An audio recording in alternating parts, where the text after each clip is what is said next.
Hi, this is Jeanette, and welcome to The Bridge Within. This will probably be the last time I speak about aliens for some time.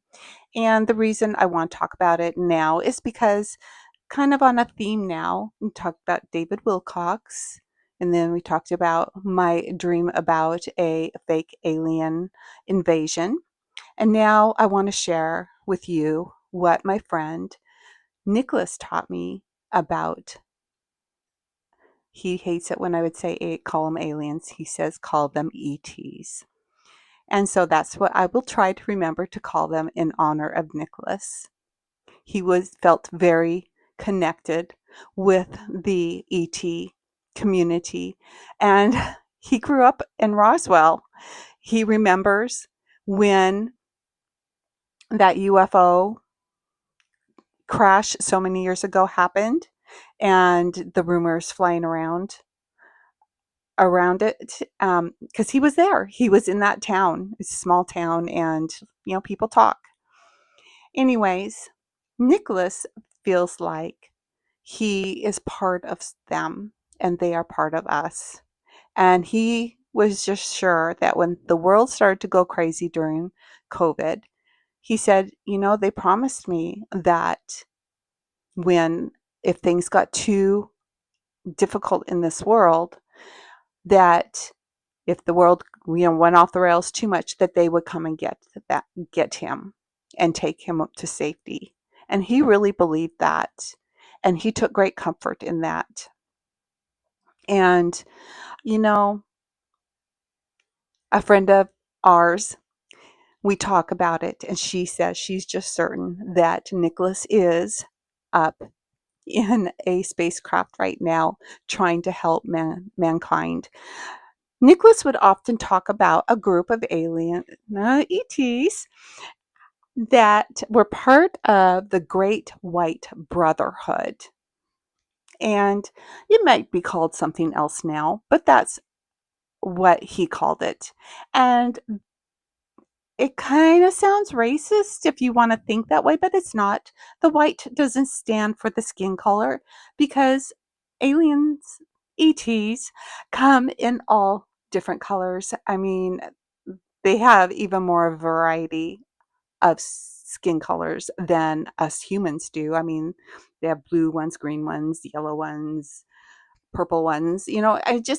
There's just all sorts of different, whatever you can imagine. I'm sure there is an ET that is of that color. And he would say that some ETs are benevolent and they want to help us, and some don't. They want to hurt us and they want to control us, or they want us off the planet so they can control the planet.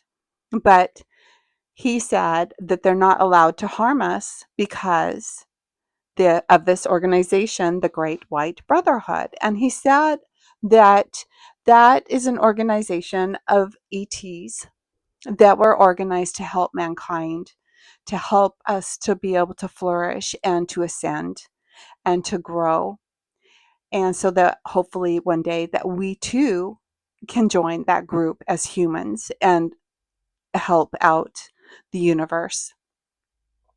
He said that the Greys used to be part of that organization, but they weren't well behaved, so they got themselves kicked off that group. And so he told me about the Greys. His philosophy was that they used to be like us, but there came a time when they could have gone an organic route or a technology route. And they decided that they wanted to go technology. They got rid of the route that had the spiritual side to them. I shouldn't say organic, I should say the spiritual side.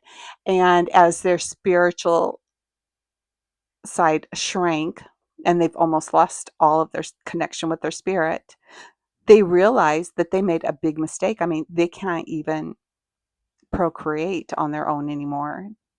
It's something that they have to do in a lab. And so he said that when they, um, his philosophy is when they abduct a human that is a gray a ET that has incarnated in the form of a human so that they can be abducted and experimented on so that they can learn how to regain their humanity back.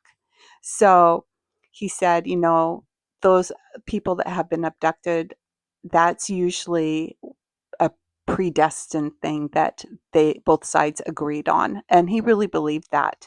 He also said that once he was, I forget what town he was in, but he was walking up the stairs to his apartment and he saw a gray alien by his door, and he didn't feel like it was bad. He felt like it was a pretty decent individual.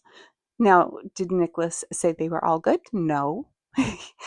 I don't think he would recommend that we ever try to contact the Greys or have much to do with them because they have a bad reputation and they have their own karma to deal with and clear up. So, but he would talk about all sorts of ETs, and like he said, he would talk about why can't I remember the name of it? The Great White Brotherhood. He would talk about them a lot, and he had a lot of reverence for them and a lot of love for them, and he really felt like he was part of them and he belonged in that group. And I really, you know, I knew he believed it and I accepted what he believed, but I didn't have any anything any tangible proof that he was right in it until one day he was giving a talk in a spiritual church, and I looked up and I saw him surrounded by the Great White Brotherhood. They were all different sorts of individuals, different types of ETs, and they all had light within them. And I was thinking, people say that Satan is a light bearer. So he is a trickster. He can present himself as light. But I was thinking today, I had the thought that maybe the way to tell whether something is of God or something is trying to play like they're of God is, where is the light coming from them? Like the Statue of Liberty, from what I understand, is supposed to be um like Satan. There's a philosophy. It's a Luciferian, Masonic, or a demonic um, statue that was made by a organization that used a lot of witchcraft in it, which I would say, for lack of a better word that I can come up with right now, and that person is holding the light and the light shines brightly. Where I think a person or an individual of God would have the light within and it would shine forth. And so those individuals that I saw on the stage supporting Nicholas that day that he was giving a talk had the light within, and it just shined so brightly. It illuminated from them. So for now, unless I get a thought or a message. Otherwise, that's how I feel like I'm going to tell the difference. Where is the light of that being coming from? Is it coming from inside, internally, or externally? And I think the light of Christ, if you have it, it comes from the internal. And there was one time Nicholas and I were talking, and we were talking about this new world that's supposed to come forth and how excited we are for it to come forth, and wondering what's taking so long. I was complaining it's taking so long. Things were feeling really dark during COVID. And again, they're feeling dark again with the AI data center threats that we keep hearing about. It's it's feeling dark again. But anyways, at the time it was COVID. We got locked down pretty heavy in Western Washington, and we were talking, and then we just started talking about more spiritual things, and so the atmosphere got lighter, and he said all of a sudden he saw this being, and it was in ET, and they had something to do with the sun. And he said they were tall, really tall, and they were golden, and they almost looked like an Oscar statue. And they had a helmet. Everything on them was gold. And they talked to him telepathically, and they said, "We were just at the sun and we sped up time, and we think you're going to be really pleased with what we had just done." And so we walked away from that day feeling really good about what's to come for mankind.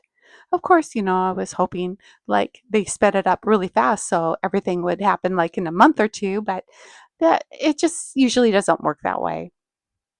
They probably sped it up so it won't drag on.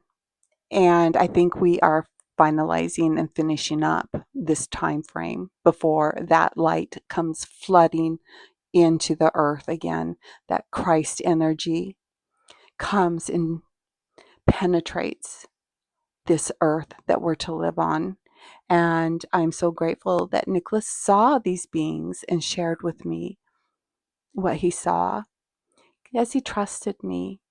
And he really was connected to the ETs. And I wish I could remember more of what he taught me about the ETs. And I wish I could have had more experiences with him regarding the ETs. But I am grateful for what he did share, what I do remember, and for what I have experienced. So anyway, I want you to know that that was real to us. And Nicholas, his whole life was centered around building his spirit. That was the most important thing to him. He lived in this little shack in the woods. He was not a man of wealth at all. He lived a very humble life. And some people would say he was poor, but he was rich in spirit. He was a spiritual giant. And I am so grateful to have known him. And I am so grateful to share a little bit of him with you. And I pray that as I do this YouTube channel, that Nicholas will work with me from the other side. So Nicholas, you're welcome. Please come. Please help.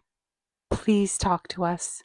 Anyways, I hope you have a wonderful day and you take care.